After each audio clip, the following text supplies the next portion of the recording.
Good morning, all. Miracle Rising. I hope you slept well. I slept all right. I swear, night times, they just be active. They just be active. What people send me, what people do. Crazy. Crazy. This world we live in. To think. I don't know what y'all be doing. Of course, my back's on fire this morning, but we're gonna work through it. We're gonna walk it out. For entertainment purposes only. You know, I just saw this video right before I started this. There's Pastor Mike. I love him. There's two pastors that I really like. Pastor Mike Jr. and then the other gentleman. That is just power working through them. They say what needs to be said. You feel it in their presence. You feel it in the tone of their voice. The very ditch that they tried to dig for me is going to be the very ditch that you fall in yourself. Yeah, I would agree with that. That's why you shouldn't find yourself digging ditches for other people.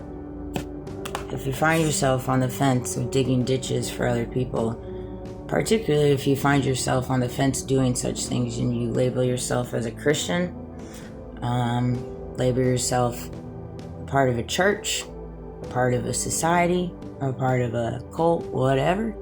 If you find yourself on the side of doing such things, well, God is going to show you how that's not going to transpire in different ways. It's important that you know that. It's important that we say that out loud, seeing as we live in a world now that likes to dig ditches for other people, which is mind-boggling to me, but here we are. You know, there's a lot of people in my past, present, and future, I'm sure, that have dug a lot of ditches for me and are still steadily digging them. That indeed, for a lot of people, actually. And God's like, no, that's not how this is going to work. We're going to go ahead and place them up. You know, I've been following the story with Upchurch. Tate told me about it, and I started looking into it. And golly, it's crazy what they've done to him.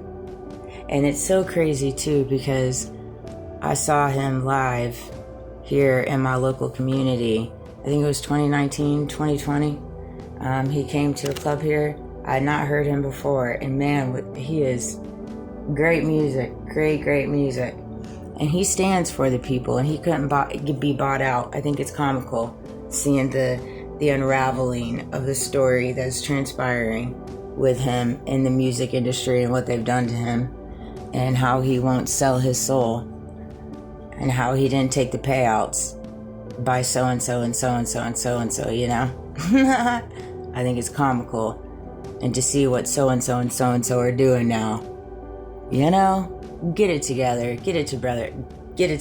brother. Jelly, I'm disappointed in you. Bunny, I'm disappointed in you. I very much am. I am indeed. I saw you right before you started getting big. I saw you and the power you upheld in the things that came out of your mouth. And I saw your soul 4 years ago? 5 years ago? Before you even started getting big. My ex and I saw you in Panama City. Yep. And look at you now. Look what you're doing. Look how they got to you. Crazy. I'm so disheartened by it, it's not even funny, to be quite frank. You give people a little bit of fame, you give them a little bit of money, and people just go crazy with it. They go crazy with it. Shame on you, man. Shame on you. That's stuff that you gotta wrestle with. I know you are, too. You painting a different picture, but I know you are. That you are. Crazy. God knows, too. That he does. You can't hide from God. You can't. Your soul God knows your soul, no matter what you paint to the world, no matter what your accolades are, no matter how much money you have, no matter what your voice sounds like. God gifted you a beautiful voice, took you from the rags to the riches, took you from the rags to the riches to stand on morals, values, integrity, ethics, true faith, not be bought, not be sold out, you know? Crazy. I stand with Upchurch. I do indeed. I do. I stand for the people. I stand for the people. It's always easy for people to say XYZ when you're not the one busting your butt, working 80 hours a week for a little bit of money, getting your hands dirty, you know? I also see a lot in my algorithm talking about just letting people go of your past and blah, blah, blah, blah, blah. It's one of those things. It's so funny. You're never gonna get between my heart beats the way that my heart beats. Nobody can take that away. Nobody can take that away. I don't care what anybody says or what they insinuate. It makes no difference to me. That's something between you, yourself, and God. You got to get to a place of that. You stand on your truths. You stand on your values. You know, I made a comment last night. I watched the second episode of Chosen where he starts flipping tables. Man, and I felt that in my heart. And we're doing the exact same thing. You need to go watch that. Go watch season 5. Go watch the first and second episode and see when Jesus started flipping tables in the temple in Jerusalem. And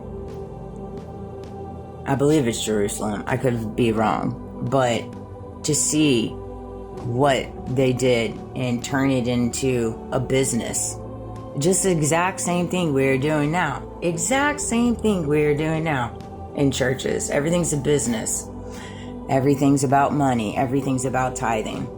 Everything's about giving. The more you give, the more you'll be saved.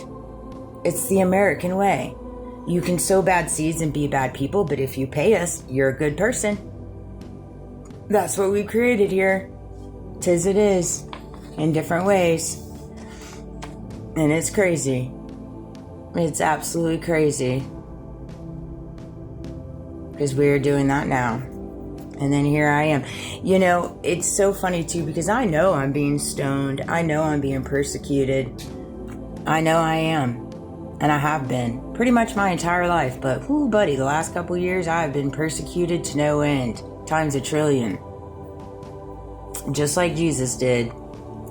Just like Jesus did in his own hometown, baby. In his own hometown. And here we are. In my own hometown. Born and raised, baby. Born and raised. Scolded and stoned and persecuted. For things I didn't even do. Got caught up in the wrong crew. Sold their souls, and I decided to not sell my soul, and so here we are. Here we are. So when we walk this thing out, you know. Picture this. Jesus is standing before you, holding hands and looking into your eyes. Wow. You are beautiful, he says. He exhales purposefully and smiles unlike any you've ever seen alights his face. A look of satisfaction and love glimmers in his eyes. It's time. You're ready. This is today's reading. It's called Now. The Lord says, the Lord weighs higher than yours. His wisdom and understanding is perfect and untamed. We think we're ready to take on the world. He tucks us away with him, matures us, and strengthens our faith. Then, just as we become comfortable in a secret place of his love, he lifts us up and tells us when you're ready to run. Jesus wants a bride who will co-labor with him because of love. Because of love. Co-labor with him because of love. I run on love. That's it. I run on love. Nothing else outside of love. That's all I run on is love. And nobody can take that away from me. That's the beauty of it. I run on something that nobody can take away. He isn't looking for workers to serve him. He's looking